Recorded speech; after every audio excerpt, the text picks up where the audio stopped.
What is going on, everybody? Way Off Base is back for the last show of our second season. That's right, y'all. Episode 230. And I hate to start it off this way, but we've got to talk about the untimely passing of Roy Selmon. Us being at Roy Selmon's right now. Yeah, you know, this is our wing house week, but we felt it was only right Absolutely. to come to Roy Selmon's and honor the man. Yeah, he had what they said was a major stroke Friday night, and there were stories that he had passed on Friday night, and those weren't true. He actually he held on for a couple days, and just long enough to see USF take one against Notre Dame, and then He was actually supposed to go up Saturday morning to see that game. Yeah. But I don't know. I can't even begin to talk about this man's impact on the Tampa Bay area. I mean, he's got a damn expressway named after him. Expressway, restaurants, if there was ever an ambassador for a city, He would be Tampa's. it was ambassador. Roy Selmon. He's he is to Tampa like Vince Lombardi is to Green Bay. Basically. You think he Tampa? first ever pick by the Bucs, first and only Buck in the Hall of Fame as of now. No. Ring of Honor. I mean, and to be honest, as gay as it may sound, when he did pass or when everything happened on Friday, I just instantly got in this crap mood. Yeah. And then when I actually found out he passed away on Sunday, I had to work on Monday, and I work at Roy Selmon's. And Right. just the vibe, I have never been in a place where there's customers weren't talking, servers weren't talking.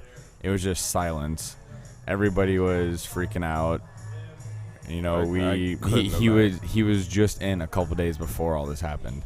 Yeah. And I was actually, I talked to him every time he came in, but it couldn't have happened to a nicer guy. And Griff, you and I met him a couple years ago. This is more than a couple years ago. It's back in 2004 at the Bucs draft party, and I don't know. I mean, we had short words. I just remember him being the nicest guy, and my radio didn't come off sports radio locally here today, and you wouldn't imagine how many people who called in and just explained how a brief run-in with him impacted them so much and how just distraught they were over someone that they barely knew. But I just think that's how significant being able to just meet that guy is, because people just had a quick conversation with him. We're calling up, bawling their eyes out, Yep. and saying the nicest things about the guy, and that's pretty much who he was. I can't sit here and talk and say that I knew him personally, but there were a lot of call-ins today, and not one bad story was told about the man. When we did meet him at the draft party, we waited in line to meet him, get his autograph. The second right when we got to the front, they're all right, no more autographs.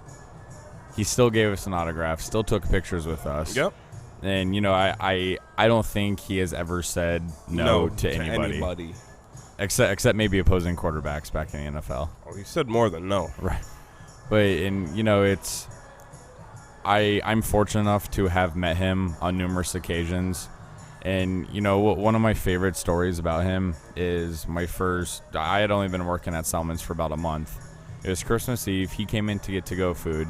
Instead of just coming in, getting the food, not really saying anything, he came in and literally walked around and shook everybody's hand that was working. Told them thank you for working over the holidays and how much he appreciated everybody. He would come into the restaurant, he would shake everybody's hand. He would take pictures. He embraced not even a role. He just embraced the city itself and everything it encompassed. He's not even from here. He was from Oklahoma, But he played here, and he fell in love with the city, and, next thing you know, he's the face of Tampa for as long as I can remember. And at work, we actually have a book that people are signing and putting their thoughts in that are going to go to the family. and every time I go to sign it, I almost cry. So I have not signed it yet. And it sounds stupid. Like I wasn't friends with the man, but I honestly feel like my uncle died. Yeah, I'm going to the memorial on Friday, and I already told everyone I work with, I'm probably gonna shed a tear, and if you say anything, I will kill you. I've seen you do it. Yeah, it's all good. Whatever, yeah. But yeah, it's a really sad thing. And he looks so healthy. Oh yeah. That is the most shocking part. He looked like he could definitely kick my ass. He looked like he could still play football. I do not doubt it at all, because I saw him back in 2004, like I said when I met him, and definition of a tragedy. Oh yeah, for sure. I'm even wearing my Selmon's autographed hat right now. Nice. It sucks. It is. He's gonna be missed. It felt like just the whole. I know. It just felt like this whole area, the whole city, the vibe has just been kind of blah for the past couple days. I find it fitting that it's just been raining all day since Sunday. All day, every day since Sunday. And what'd you say about that Yankees player? What's his name? I think Jesus Montero. He's the backup catcher for the Yankees. And I found it fitting that yesterday, as much as I hate the Yankees, he wears number 63, just like Mr. Roy Selmon did. And he hit 2 home runs the day after. So it's kind of like I was watching the game. I'm like, as much as I hate the Yankees, that is pretty badass. It's a good little farewell. Yeah. Right. So, and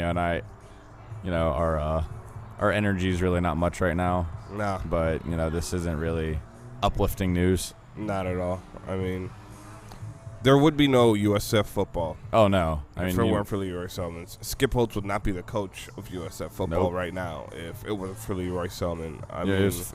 Someone made a good point on the radio today that Leroy had worked at USF for 18 years, twice as long as he worked for the Bucs. Yep. And that's just, if you look at it from that point, that's just... And he didn't need to. No. He didn't have to at all. He could have done like everybody else, just... All right, my career's over. Let me take my millions down to Jamaica or wherever and sip some drinks with little umbrellas in them and call it a life. But no, dude liked to work. He liked people. And I don't know. I don't know what else to say, dude. The only way it blows. That's the only thing you can say. It really does. So, but I don't know. I think that'll be it for. This segment right here. He's definitely gonna be missed. That it will. I expect to see 63 at Bucs games, at Sooners games, and at Bulls games all season. Well, USF already had the decals on Saturday. Yeah, they had them on the helmets. I'm sure USF's gonna, the Bucs are. I guarantee they'll have stickers, patches, anything. I don't know what they're gonna do pregame on Sunday, but I'm looking for tickets because. Whatever they do, I bet your ass there's not gonna be a dry eye in the place. So I work, but it sucks. That's all I can really say. Yeah, I want to go to the game so bad, but there'll definitely be a moment of silence. It should be like an hour of silence. Yeah, F a moment. All I can say is Bulls, Bucs. You know what you got to do for the rest of the season, man. Do this one for Leroy. And rest in peace, Leroy. God bless your family. And we'll be back with the next segment for you.